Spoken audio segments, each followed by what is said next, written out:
Hi everybody, it's Sandy and it's time for the new moon rose reading, and I'm doing this a couple of days before the new moon. It'll be either on the 27th or the 28th depending on where you are in the world, but this felt like it was the right time to have a look and see what the energy might be for this coming new moon in Scorpio.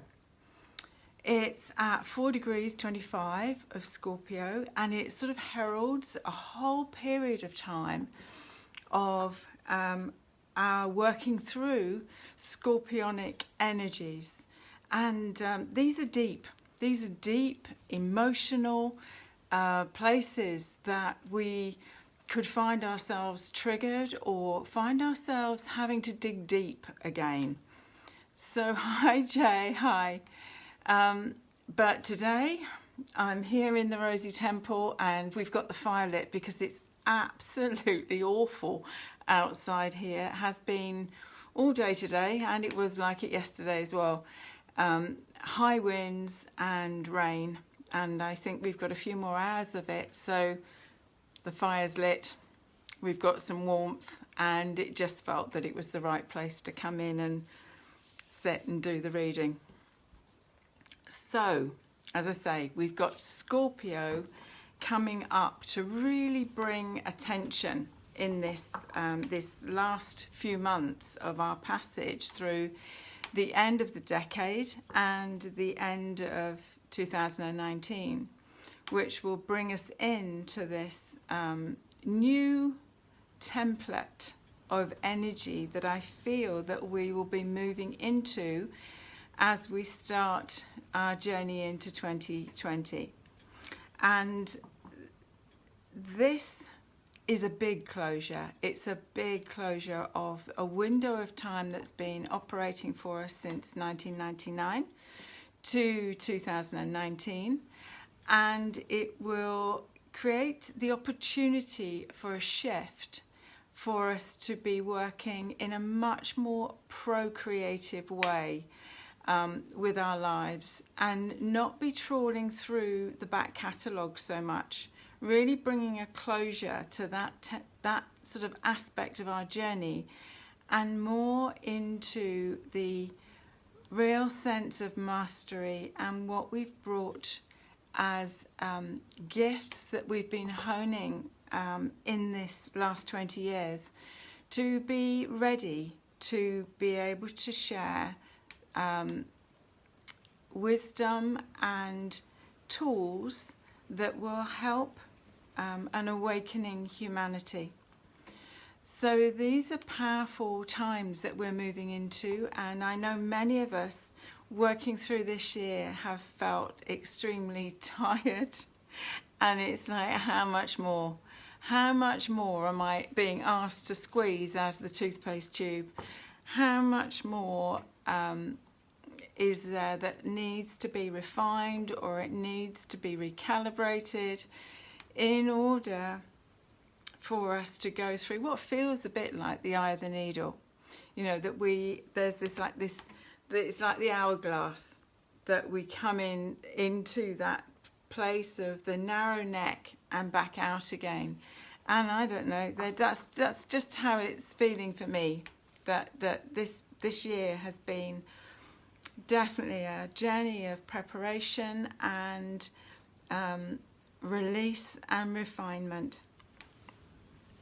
So what do we know of this new moon? This new moon is at 4 degrees 25 of Scorpio. As I say, it's on the 27th if you are in the US. It's on the 28th if you are in the UK and in Europe. So we are entering into a whole new window in this Scorpio energy.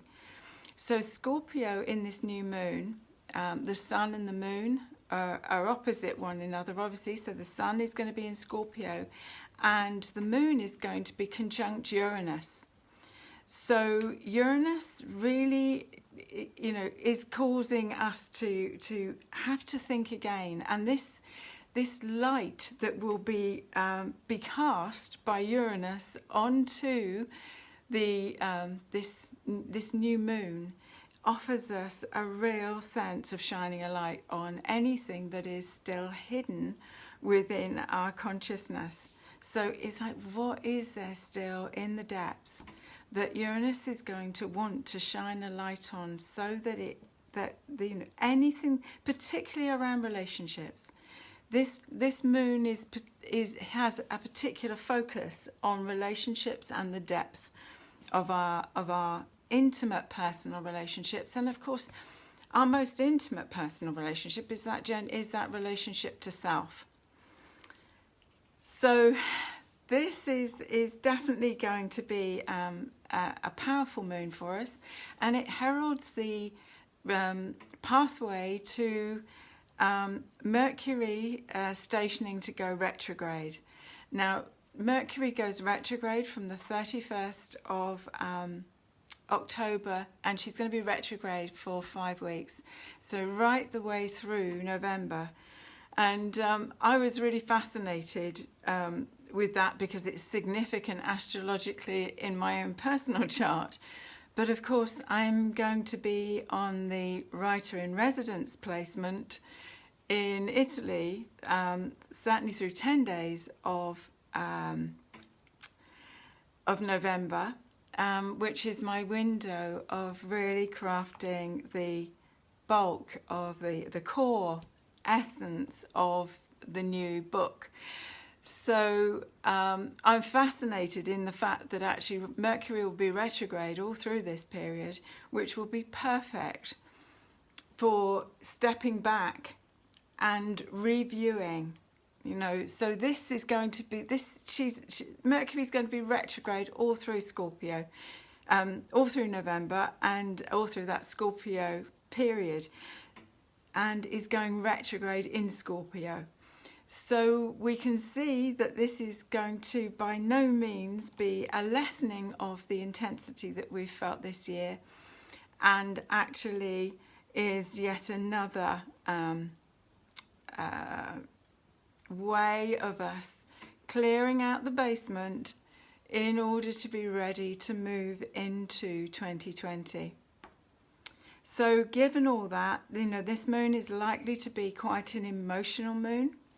Obviously, Scorpio is a water sign, and so just be aware of where you're getting triggered, where things are coming up, and try to have the presence to actually pause and track down what it is that actually is calling to be reviewed and explored, because all of the things that are happening for us are happening for our benefit.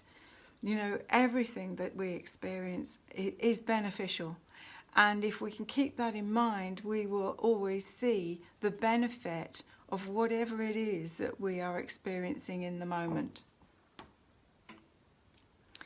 So, as I say, this is another pulse point on this big evolutionary cycle that we're in, that will bring us into the Saturn-Pluto conjunction in January 2020.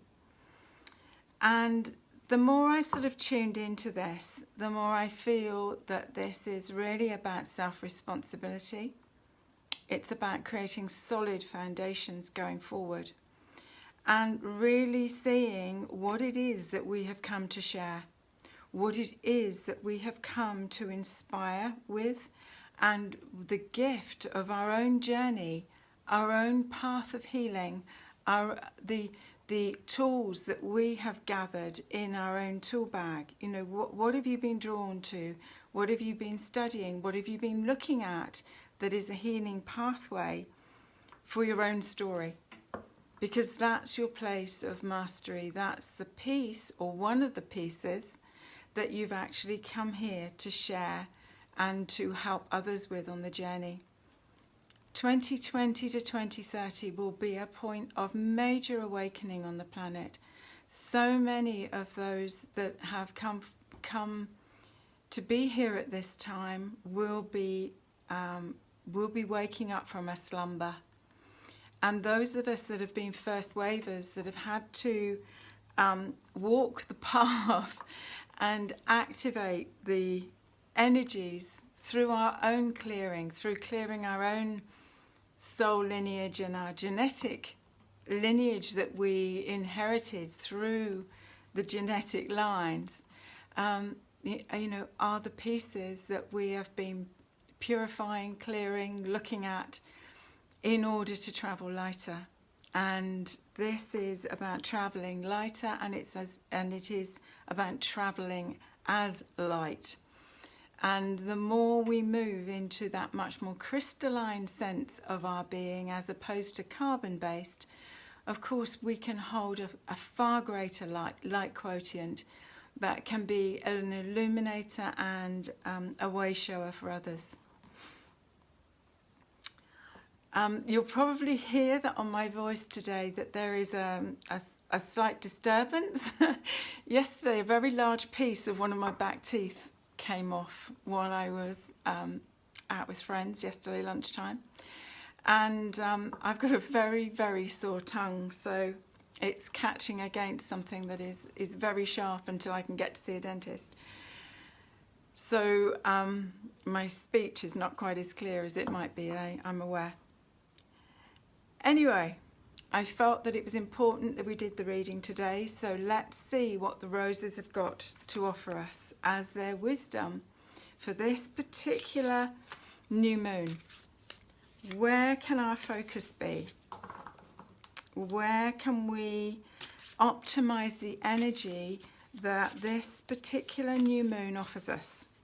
Because in each of these new and full moons, they offer us opportunity. Each of the squeeze points, each one of them will offer us another little insight that gives us the opportunity for another level of clearing. So, what might the roses have to say?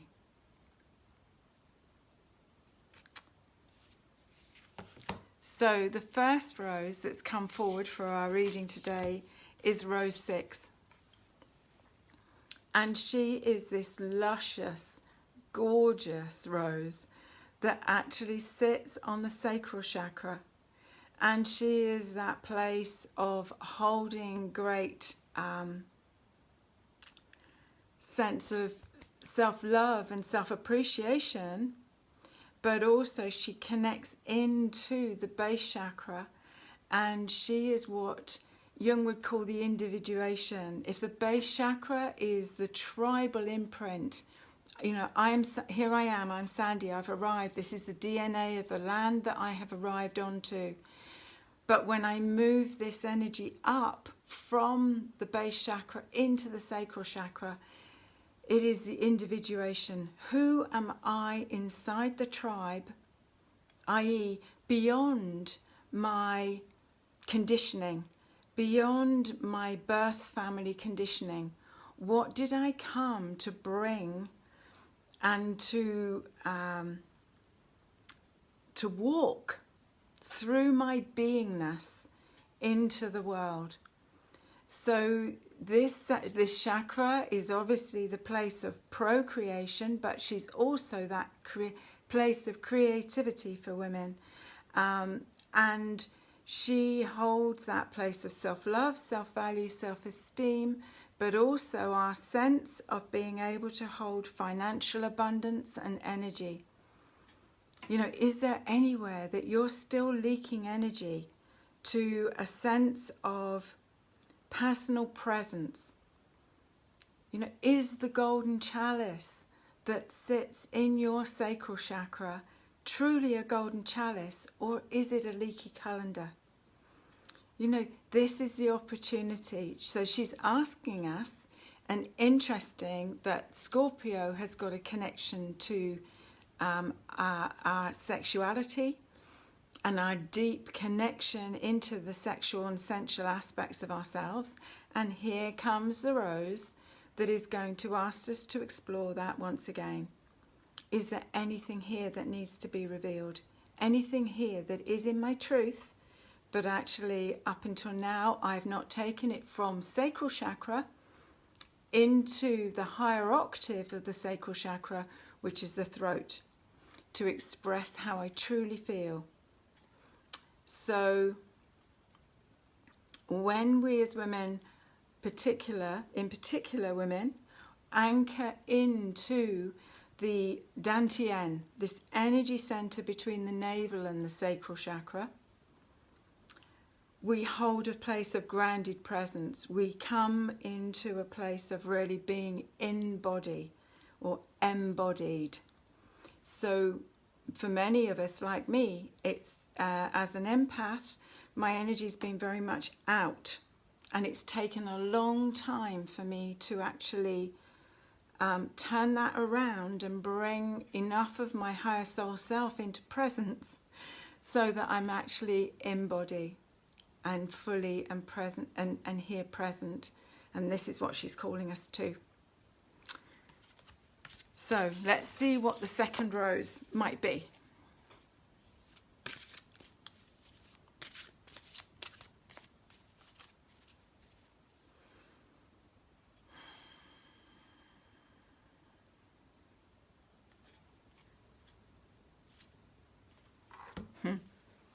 Rose Angel 11. So this is the golden heart.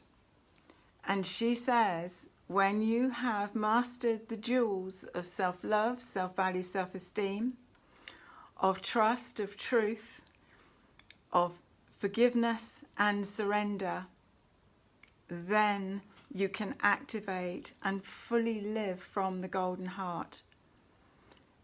This removes the place of triggers that the wounds have, the wounds to love of abandonment, betrayal, denial, judgment and separation. When they are fully transformed into their higher codes and jewels, this is the place when the gold field activates.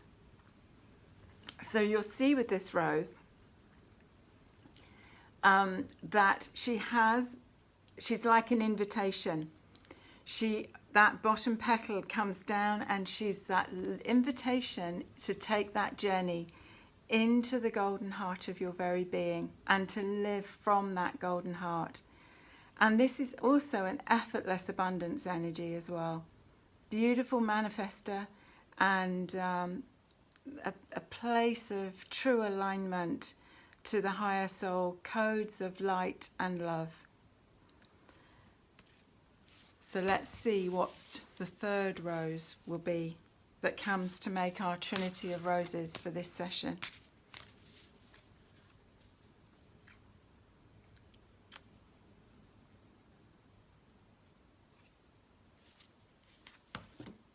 And the third rose is Rose Bagua 5. And this is the rose that sits at the center of the Rose Bagua. Now the Rose Bagua, just like the Feng Shui template, is like a box of 9 squares of the different aspects of your expression in the world. And those of you that have worked with the inner Feng Shui of love or the Rose Bagua with me will know that when we place ourselves into the center that this rose holds for us, which is the health, the Tai Chi, the center of the Bagua, we can, through that heart field, explore what our heartfelt expression is in the different aspects of our journey and our energy into the world. So if you were drawn to this particular rose today, she's asking you to come back into center and to really look at where your energy is placed, where you want to bring attention for this next part of your journey. So these 3 roses are our 3 roses for the new moon in Scorpio at 4 degrees 25 of Scorpio on the 27th, so tomorrow, if you are in the States, Canada, anywhere that is behind the UK in a time zone, and in the UK it's here on the 28th on Monday morning. So this is what she's asking us to hold, is this real sense of juicy presence in the body, knowing that that's where the aliveness comes from. This is where our sense of our creativity and our ability to manifest from that place of presencing in the body. Really beautiful rose and energy to work with. And, you know, your sense of your individual self beyond the patterning of your birth family. This one, which is Rose Angel 11, the Golden Heart, and she says, I am the Alpha and the Omega, the beginning and end of your search, and I hand you the golden key. So there is something here about a new beginning that is offered through this new moon. This emotional, intense new moon, which is going to be opposed by Uranus, you know, sudden insights, sudden revelations, you know, sudden shocks and changes. You know, Uranus can be seen also as sort of like U-turns, change of mind. So be aware of what might be coming up in this next piece. And then always remember to come back to center before any action out in the world. Come back to center and just take those few soft, easy breaths in and out to connect yourself back into the truth of who you are and what you are really choosing as your expression in the world. So anybody that is coming to the 2020 Visioning Day tomorrow, this is exactly what we'll be working with. We'll be working with the Rose Bagua.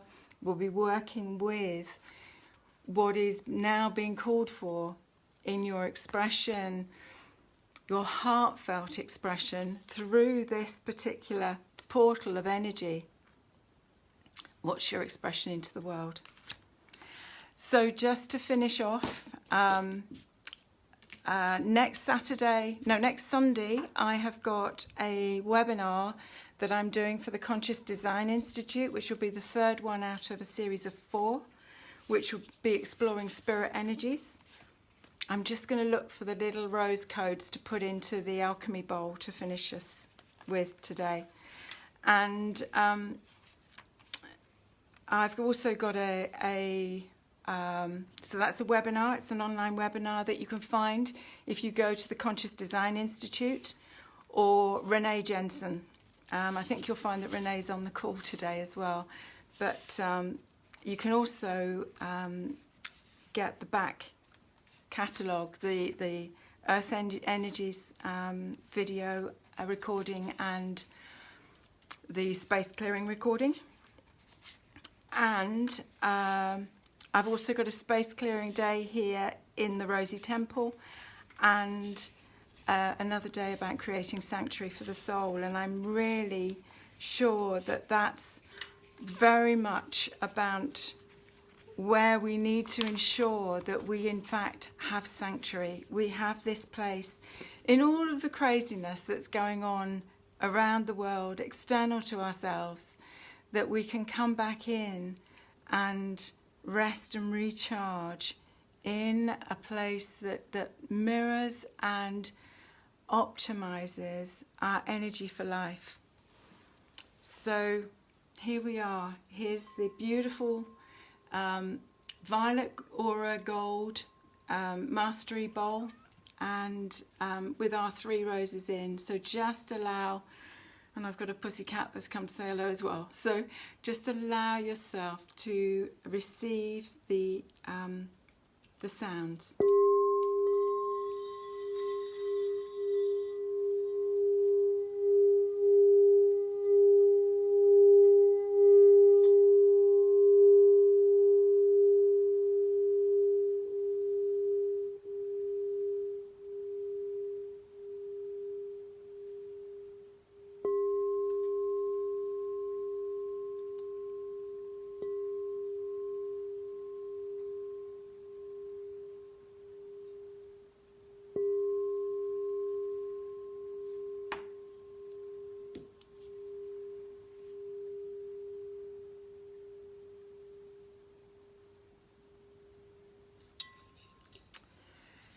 Anyway, I hope you've enjoyed the reading and that there was something there that offered some kind of affirmation or aha for you. And I look forward to connecting again soon. So, till next, with love and rosy blessings. Bye for now. Bye-bye.